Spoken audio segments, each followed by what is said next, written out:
네, 경제신문을 객관적인 시각에서 좀 더 전해드립니다. 오늘 한국투자증권 알림뉴스타 우리 김성훈 팀장입니다. 안녕하세요. 네, 안녕하세요. 네, 머니투데이 오늘 헤드라인 전면 다 볼게요. 먼저 왼쪽 보실게요. 공공기관에 맞춤형 일자리 만든다라는 것 포함해서 15% 유류세 인하 등 경제 고용 상황이 추가로 악화될 가능성에 대해 단기 부양책을 내놨습니다. 이 유류세 인하는 금융위기가 있던 2008년 이후에 처음인데요. 효과 어느 정도일까요? 이 부양책에 대해서요. 네, 일단은 이제 경기 부양책과 더불어서 이제 유류세 인하 같은 경우는 우리나라가 금융위기 때부터 이제 시행했던 이제 오늘부로서 이제 약 3번째 이제 그 유류세 인하인데 이러한 부분들이 소비의 증진을 꾀하기는 사실은 쉽지 않은 상황이고요. 그리고 그동안에 있던 이 정책들도 기득권들의 반대에 의해서 많이 부딪혔는데 이러한 부분들이 이제 통과가 되고 나서 금융지원책도 추가적으로 나온다라고 하면은 뭐 사실 지수에 대한 방향성에 대해서 도움을 주기보다는 어느 정도의 그런 이 국민들에 대한 그런 원성을 조금은 자자시키게 할 수 있는 그런 분위기로서만 효과가 있을 것으로 생각됩니다. 증시의 부양 효과는 미미할 것으로 지금 아마 느끼시는 체감이 비슷하실 거예요. 하늘길도 교통체증이 오나 이번에 LCC 그러니까 저가 항공사에 대해서 경쟁이 굉장히 불붙었다. 너도나도 출사표 전해지고 있고요. 머니투데이 리포트를 통해서 확인할 수 있습니다. 경쟁하는 하늘길에 추가로 항공기업들이 뛰어들고 있다는 거 전해지고요. 위에 보시면 2100선, 코스닥 700선 이탈된 거. 끝모를 추락을 거듭하고 있는데 브레이크가 언제 걸릴 것인가에 대한 게 제가 한국경제의 증시 현 주소입니다.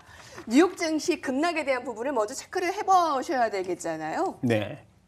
3대 지수 기술주 하락, 기업 실적 우려에 다시 급락. 나스닥이 진짜 너무나 이 지지선이 무색할 정도로 4%나 하락. 근데 오늘 한 가지 더 볼게요, 여러분. 테슬라가요. 그 장 끝나고 나서 실적을 냈는데 서프라이즈를 냈대요. 그래서 장외 시간에서 12% 급등했다라고 합니다. 상패 트윗 위기를 맞았던 머스크가 다시 재기를 주도하고 있다라고 하는데요. 뉴욕 증시 하락과 이 테슬라의 영향들을 한번 둘 다 체크를 해볼게요. 네, 지금 보면은 최근에 아까 유류세 인하 얘기를 조금 해 주셨을 텐데 이러한 유가의 급등 랠리로 인해서 전기차에 대한 수요가 반사 이익을 조금씩 보여주고 있다라고 우리가 좋게 해석을 할 수가 있을 것 같고요. 뭐 우리나라 같은 경우도 문재인 대통령이 수소차 이제 탑승기도 얼마 전에 이제 시장에서 이렇게 기사로 나왔었는데 관련돼서는 아직까지 수소차에 대한 그런 인프라 투자 체계는 갖춰져 있지는 않지만은 전기차에 대한 인프라 수요라든가 충전소 수요가 우리가 널리 지금은 인프라가 구축이 되면서 사실상 2020년 이후로 전기차에 대한 성장 랠리는 지금부터 이제 시작을 할 수 있는 그런 긍정적인 효과가 이 테슬라부터 나타났다고 저는 생각이 되고 있습니다. 그래서 최근 들어서의 이런 서프라이즈 3분기 순이익이 사실상 앞으로 장기화될 가능성도 충분히 열려 있다. 그렇게 좀 해석을 좋게 하고 싶습니다. 얼마 전만 해도 그 분위기가 심상치 않았잖아요. 테슬라에 대해서요, 여러분. 전기차 업체 테슬라가 전기차 모델 3의 생산량 증가에 힘입어 역대 최고의 순이익을 기록했습니다. 자, 오늘 밤에 뉴욕 증시 아마 반등이 나오겠죠. 근데 그 반등에 대한 부분에 힌트를 많이 얻어보셔야 될 것 같습니다. 공포의 반도체주. 오늘 첫 번째 기사로 본격적으로 시작합니다. 삼성전자, SK하이닉스 모두 다 52주 최저가입니다. 주도주 무색할 만큼 지금 주가 흘러내리고 있고요. 반도체주의 주가 추이 삼성전자가 4만 원 초반까지 내려갔고요. 하이닉스가 지금 하락세가 두드러지는데 이것은 1분기에 그 실적 방향성을 확인해야 불확실성이 해소될 수 있다라고 일단 입을 모으고 있습니다. 근데 이 종목들이 사실 실적이 다 좋았어요. 삼성전자도 깜짝 실적을 냈고 이런 최대 실적이 무색할 정도로 주가 흐름이 나타나는 건데요. 국내 증권사 너마저 이게 지금 제목의 일부분인데요. 사실 글로벌 투자은행에서 시작된 보수적인 시각이 국내 증권사까지 확산되고 있다라는 겁니다. 4-5곳의 목표가가 하향 조정되고 있고요. KB증권이나 미래에셋대우, 삼성전자 목표가에 대해서 하향했어요. 이런 확산되고 있는 반도체주의 공포에 대해서 어떻게 볼 수 있을까요? 사실 지금 보면은 우리나라의 이 하이닉스를 비롯해서 삼성전자의 3분기 사상 최대 실적과 주가는 완벽하게 이제 탈동조 현상을 보이고 있는데, 이러한 이 역할을 했던 게 사실은 미국의 기술주의 최근 들어서의 하락이 좀 더 큰 것으로 저는 생각이 되고요. 일단 삼성전자를 비롯해서 이번에 SK하이닉스의 실적 발표, 이렇게 3분기 실적 컨퍼런스 콜을 우리가 조금 분석을 해보면 클라우드 전환율이 올해 네. 사상 최대였고요. 그리고 중장기적인 서버용 디램에 대한 성장은 의심할 필요가 없다라고 했습니다. 실적이 이렇게 좋은데 네. 무색할 정도로 맞습니다. 주가가요. 네. 근데 단 우려감이 이제 있는 것이 뭐냐면, 이번에 올해 이제 4차 산업혁명으로 이제 우리가 들어가면서 투자를 올해 집중적으로 하면서 메모리용 반도체 가격이 단기간에 급등을 했다는 것이 사실은 이제 가격 부담으로 작용할 수도 있다라고 했고요. 이래서 SK하이닉스도 이번에 이제 불확실성을 고려해서 내년에 이제 올해보다 투자 규모를 좀 더 줄인다고 이제 발표를 하고 있습니다. 그리고 최근에 이제 다시 한번 내년 하반기를 들어서 이 메모리 반도체의 수요율, 아까 말씀드린 대로 클라우드의 성장성은 지속될 수 있지만은 단기간에 급등한 이런 이 디램 가격의 조정폭은 우리가 염두를 해야 되지 않겠느냐. 사실은 근데 가장 우리가 봐야 될 점은 그것보다는 주가의 흐름이지 않습니까? 그래서 제가 봤을 때는 미국 시장이 기술주 하락이 좀 멈출 때쯤에, 근데 상대적으로 우리나라는 먼저 손조정을 이미 받았기 때문에 낙폭은 제가 봤을 때는 제한적인 흐름은 어느 정도에서는 보이지 않겠느냐, 그렇게 보고 있습니다. 투자 부분에서도 이런 사상 최대가 좀 줄어들 것이라는 우려. 그다음에 주가도 고점, 그렇죠. 수요 공급 다 이런 고점 논란에 대한 부분인데, 나란히 삼성전자, SK하이닉스 52주 신저가, 내년 실적 우려까지 일단 선반영이 되고 있고요. 오늘도 그 반도체의 축이 3%대 하락입니다. 이건 시가총액의 매우 큰 비중을 차지하기 때문에 이 주 종목의 하락은 시장에 큰 타격을 주고 있습니다. 자, 이 반도체가 코스피를 끌어내린다면 코스닥을 끌어내리는 건 제약과 엔터입니다. 제약과 엔터가 무너지면 코스닥이 700선 붕괴, 낙폭과 대주를 이제 살펴야 된다라고 하는데, 이 가운데 엔터가 먼저 엊그저께 무너졌잖아요. 셀트리온이 먼저 떨어졌고요. 그리고 어제는 JYP 엔터를 해서 코스닥의 하락 트리거가 됐습니다.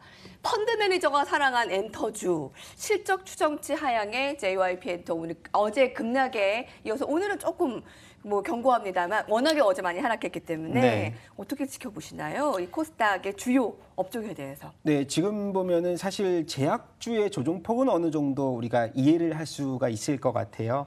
상대적으로 이제 이 제약주 같은 경우는 실적 시즌만 되면 일부 이제 우리가 대형주라고 하는, 그리고 실적주라고 하는 셀트리온이라든가 일부 대형주 쪽의 실적 부분은 굉장히 또 성장폭은 우리가 눈으로 가시적으로 느낄 수가 있었겠지만은, 상대적으로 이제 임상 관련된 기대감이라든가 일부 이제 테마적 이슈로 상승했던 제약주들은 실적 발표만 되면 적자 지속, 이러한 부분들 때문에 사실은 실적 시즌을 제약주는 좀 피해서 매매를 해야 되는 상황이었는데, 제약은 일단 피하자? 네, 근데 이제 우리가 그 중에서도 우리가 중국 관련 소비주 내에서 최근 들어서 이제 아까 말씀드린 대로 펀드 매니저라든가 일부 사모 쪽에서도 집중적으로 러브콜을 했던 엔터주들 같은 경우는 실적 부분도 어느 정도 우리가 그 안정적인 우상향 실적은 보여줬습니다.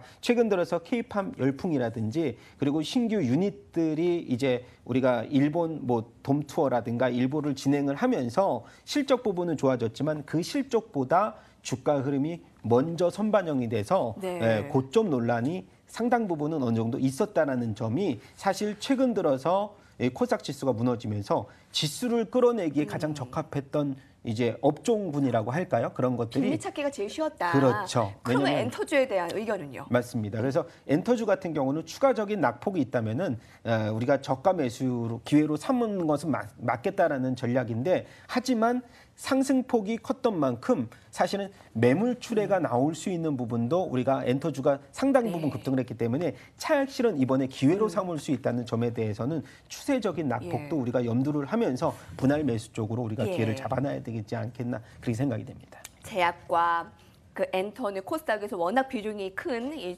두 축이기 때문에 제약보다는 엔터를 조금 더 긍정적으로 보고 계시는 거네요. 이 시각을 보면요. 네, 코스피의 축, 업황, 코스닥의 축 봤습니다. 지난 며칠 전에도 얘기해드린 부분이기도 한데요. 여러분, 의류주에 대한 기대감이 사실 좀 있는 편이었어요. 왜냐하면 이제 겨울철에 다가오죠. 지난해에 이 롱패딩에 대한 그 인기로 주가가 굉장히 좋았잖아요. FNF가 그런데 주가가 한 달 사이에 40%나 하락했습니다. 지난해만큼의 주가 흐름을 못 가려나 봅니다. FNF의 주가 흐름 8개월 만에 2.5배 껑충 뛰었지만 지금 내리막으로 전환이 됐고요. 코스피 종목 중 어제의 하락률이 2위였어요. 오늘 추가적으로 내리고 있고요. 코스피가 연중 최저치를 경신한 어제 약세장에서도 FNF의 하락률은 더 두드러졌습니다.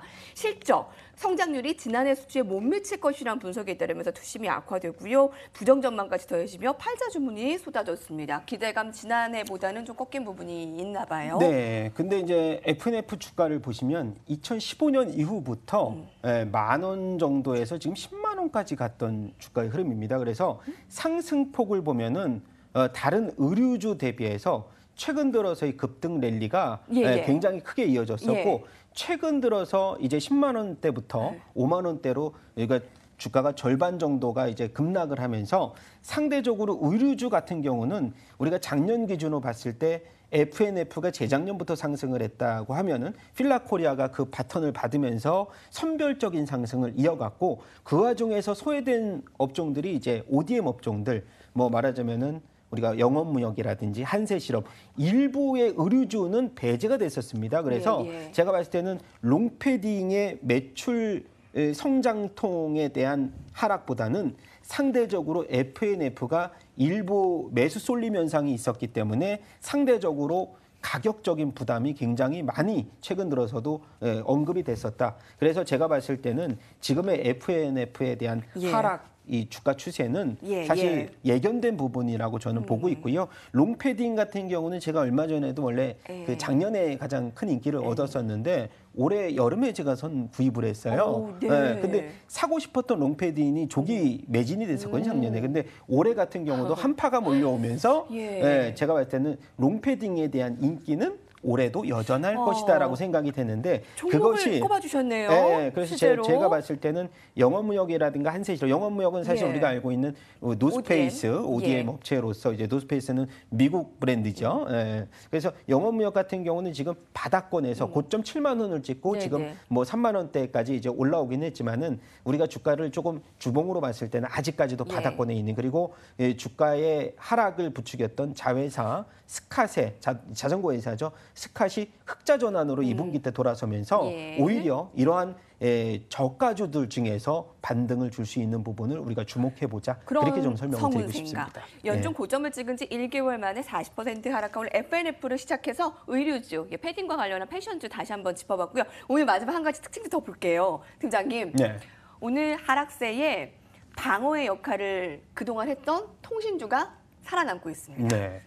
외국인 매수세에 그 성장주로서 SK텔레콤 거의 다 배당의 기대감, 방어의 역할까지 나홀로 상승, 통신주에 대한 부분들을 어떻게 볼 수 있습니까? 그리고 오늘 오프닝에서 외국인 매수세를 나타낸 종목은 좀 살아남는다라는 것이 확실히 분석이 되고 있어요. 맞습니다. 오늘도 외국인의 매수세가 통신주로 몰리고 있습니다. 뭐 그동안의 외국인들은 전체 이제 코스피 현물에서는 매도 물량을 키웠지만은 그 중에서 매수 흐름이 지속됐던 업종이 우리가 통신주를 뽑을 수가 있을 것 같고요. 그 와중에서 이제 배당 매력도가 있는 뭐 S-오일이라든가 일부 종목들도 있었지만 SK텔레콤 같은 경우는 최근 들어서 재상승세를 보인 이유는 제가 봤을 때는 이 통신 업황에 대한 뭐 5G 상용화 기대감, 실적의 성장성 플러스 SK 하이닉스의 지분법 이익까지도 우리가 볼 수 있는 부분이 있기 때문에 통신주 중에서도 뭐 KT 그리고 LG우플러스 그동안의 급등세를 보였던 LG우플러스도 있겠지만 최근 들어서는 그 매기가